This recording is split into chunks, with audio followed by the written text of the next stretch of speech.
Hi, good evening, welcome. This is financialexpress.com. I'm Shalin Agrawal. I have with me John Denton, Secretary General of International Chamber of Commerce. ICC is celebrating its centenary year and they have launched something called Incoterms 2020. If you are an exporter or importer, there's a very heavy chance that you've used Incoterms in your trade. John, thank you for taking over. It's a real pleasure to be here. Thanks for having me. Great to be in Delhi. You have been in Australia and for past couple of years in Paris and then now for a couple of days in Delhi. That's right. Which is your favorite place out of the three? Well, I got to tell you, when I'm in Delhi, I'm always happy I'm in Delhi. There's something, it's like everyone's so alive in Delhi. It's like so much activity, so much going on. But I really want you to do something about the air pollution. Come on, get that together. In fact, that's hurting a lot of business as I read it. Given that a lot of world governments are now being elected on the plank of nationalism, protecting their own interests. In fact, Piyush Goyal, the minister today, gave a very strong speech about protecting India's own interests. How do you think the narrative of multilateralism fit into the reality of the world today? Well, I think multilateralism is very challenged at the moment.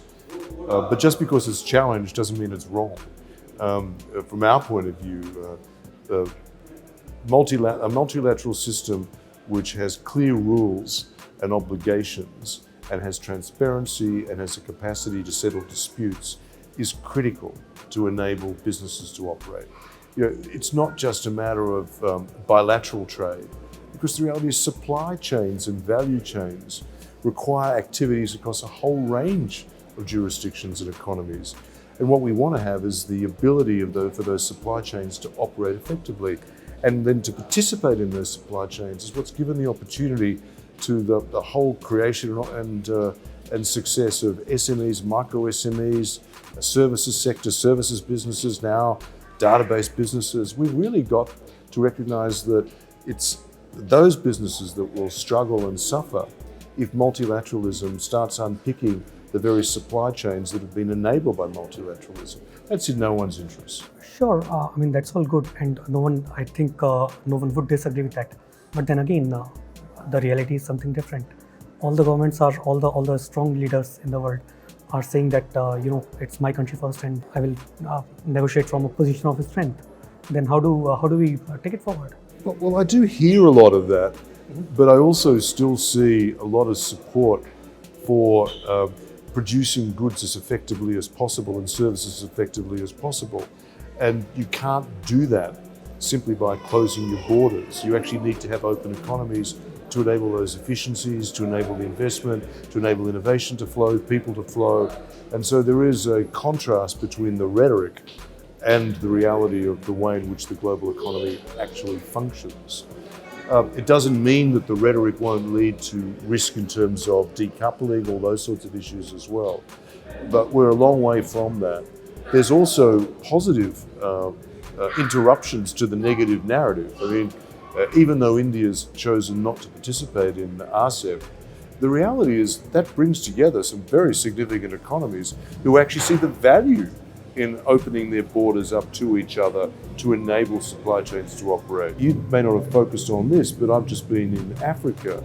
In Africa, they've just settled the African Continental Free Trade Agreement. That's an amazing counterpoint to the story or the narrative that protectionism is the only way forward. These are not protectionist moves. The fact that TPP was resurrected again in a different name, but actually with a similar intent, absent the US, these are all point to a conviction amongst many governments that the views of their business communities are relevant. The business communities want open borders, want interoperability, want access to supply chains. So there are positive elements out there which we shouldn't lose sight of, and we shouldn't allow the negative narrative to actually become the conclusion. We're a long way from that at the moment. Let's come to Incoterms, the 2020 edition that has been released today here. That's a review after a decade, right? In this review, what do you find is a common theme in the new terms that you've introduced or the terms that you have implemented? Is there any pattern that we can see? Well, I mean, it's in a way it's the similar pattern from the origination of Incoterms. People want easily usable, easy to digest terms which they can trust. They want trusted terms. which they can rely upon on a global basis. The difference in 2020 is that what we're also creating is digital Incoterms. We're also creating smart contract Incoterms because we're also recognizing that business is evolving.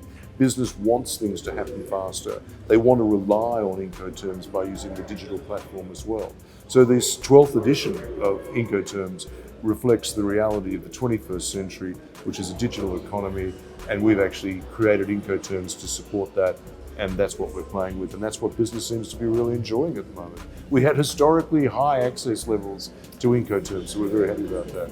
And I've got to say, India is doing a great job in getting the Incoterms out there, and I think that's because there's huge demand from business here for simple, easy to use, digestible terms of trade, terms of contracting. If you can talk a little about ICC's work in India, and where do you see India in the larger scheme of things going forward? Well, ICC India plays a critical role in a number of areas. So, first of all, in policy formation, we are the only private sector organisation in the world with a seat at the United Nations. We're the principal interlocutor in the G20 process through the B20. Obviously, we've got a very intimate relationship in helping now to shift and reform the WTO. We want Indian businesses' views. So India ICC helps us crowd in the voice of the Indian private sector, which we then build together to create our positions. So the position we've created in terms of the 5-point manifesto for the reform of the WTO crowds in the views of Indian business. So that's really important for us because that gives us legitimacy as the world business voice. So that's a critical element. I would also say in the G20 process, Indian business being represented and their views reflected through India ICC is very important for us because what we're able to do was to force trade onto the G20 agenda. So there's things like that, it's important. Simultaneously, we do want the views of business about in India about in digital economy, in work we do in marketing codes, all this sort of stuff, but also in arbitration. I think you'll find that the India ICC is a critical player in enabling participation of Indian companies through law firms to access what is seen as the world's leading independent arbitration courts, which is the ICC courts. So Indian ICC is very important. Now, we're actually evolving that relationship now. I mentioned in my keynote speech today a couple of projects we're working on, which will really, I think, play to the strong suit of India. At the moment, we're developing a project which will be based in India, which will enable, through an application we're developing, access for a minimum of 1 million micro SMEs to understand their environmental footprint and show them how they can actually improve that. That's an extraordinary thing, and we'll be working with Imran Khan, who's the Secretary General here of India ICC, and we'll be devoting resources to create that in India, and we'll be trialling that in India, and that will become a globally scalable operation. And there's more to follow. If I can put it Any that way. timelines for that? Yeah, so I'm coming back in February, and my aim is to announce the pilot project then. We'll be crowding in Indian technologists to work with us. We have there's a proof of concept which we have out at the moment, and the aim is by February to be in a position to announce a pilot.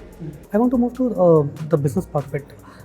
A lot of people graduating out of colleges or leaving their jobs to start their own businesses now. Given the political realities, I mean, okay, fine, there is a set of recommendations for the governments. You do this, you open your trade, but whatever the realities are there and going to be there in another 10 years, where do you think opportunities for businessmen lie in India, given especially how closely integrated Indian economy is to the global economy? That's a really good question, actually. By the way, one of the things I've announced about a month ago in Beirut was the first spoke in a hub, which is the ICC Centre for Entrepreneurship, where we're creating a centre to help entrepreneurs as they emerge, not necessarily create unicorns, but to help people work out business models so they can make a living. And we are going to be launching the first hub in Beirut, and the second hub will be, which is for the pan-Arab world, and the second hub will be in Istanbul for Eurasia. And what we're trying to work out there is how do we actually help business men and women, I might say, Business person. business persons, business persons, to develop business models to work, because the reality is many people are going to have to create their own jobs, their own opportunities. We know that some of the things that are missing here is we need to create mentoring networks. We want to create a global, scalable model which can actually help mentor people. We also know that getting coaching on how you can develop businesses. So there's a lot of things we're pulling together, which we'll obviously be delighted to deploy as part of the ICC story in India as well, to identify markets. But the underlying piece here is a great enabler for our Centre for Entrepreneurship will be the digital environment, because we will be using a virtual centre. So it won't be bricks and mortar, and we'll be using the digital environment to do that. We actually think a lot of the prospects for success for the next cadre or the next wave of business people will be through the digital economy, which is why, as you know, I've had a discussion with the Minister of Commerce today, trying to encourage India to support maintaining an open internet and an open digital economy without tariffs. And we would really like India, because that's how the digital economy has flourished. That's where the opportunity has come. Yes, there's been some probably upside, downside, but in the long term, and even right now, the best prospects for the next generation of entrepreneurs and business people in India will rely upon some affiliation and utilization of the digital platform, and we want to keep that as open as possible and as economically pure as possible as well. Don't put tariffs on the internet. Don't break the internet. Incidentally, that was my next question. It's very good that you mentioned so much about digital economy. You spoke so at length. One of the things that I recently read and caught my fancy was a theme called dematerialization. How lesser and lesser resources are being used to deliver the same amount of products or services. No one buys a DVD player anymore. Videos are streamed over your mobile device. A footprint of manufacturing an Amazon Fire Stick is far smaller than, let's say, a Blu-ray player. Similarly, a lot of other devices which used to deliver an audio-visual experience are now just concentrated on your mobile device, just one small device. Similarly, again, a lot of stores, physical stores which used to sell those goods are no longer required. The stuff is coming directly from the warehouse to your home. Only thing moving is electrons. How does the future tie in all that? Is that a concern to the volume of trade as we see it, or is that an opportunity? How do you advise business people to go ahead and tap into that opportunity? Well, there's probably a couple of things. First of all, what you're revealing and what you're seeing is changes to the nature of trade in the 21st century. But what you're also, I think, articulating is an underlying concern that the manipulation or the full exploitation of the digital economy through artificial intelligence, virtual reality, etc., will actually won't lead to new jobs. There'll be job losses as a consequence. So what are we going to do about that? So the promise is there, but there are challenges along the way. And Frank, we have to make certain, this is why we're running a campaign of Make Technology Work for All, that we're investing in the skills, the capabilities, and the business models that the new generation can, and actually even the transitional generation, the silver generation, they can actually find a footing in as well. But a lot of these are actually national decisions. These are public policy decisions about how you invest in the education, the capability, how you get those skills out there amongst the workforce and the population and the next generation. And we have to help government realise that that's their responsibility to think about that. It's not just businesses' responsibility to skill up, but it's also the technology companies. If they want to exploit and have opportunity to utilise this, they have to think very carefully about how they ensure that there's not a digital divide, that there's actually the infrastructure available, the skills are available. This has to be a public-private partnership to get us through this process so that we can have technology work for all, so there is a brighter future for everyone. And technology is a positive, not a negative, and therefore if we can make it a positive, we can keep working on it to ensure it enables business worldwide and it's not blocked. Last question. I was watching one of your old videos about 18 months back. In an interview, you said that sun is shining on the global economy. 18 months later, would you want to review your position on that? Well, I mean, maybe there's a bit of air pollution about it. We can't quite see the sun.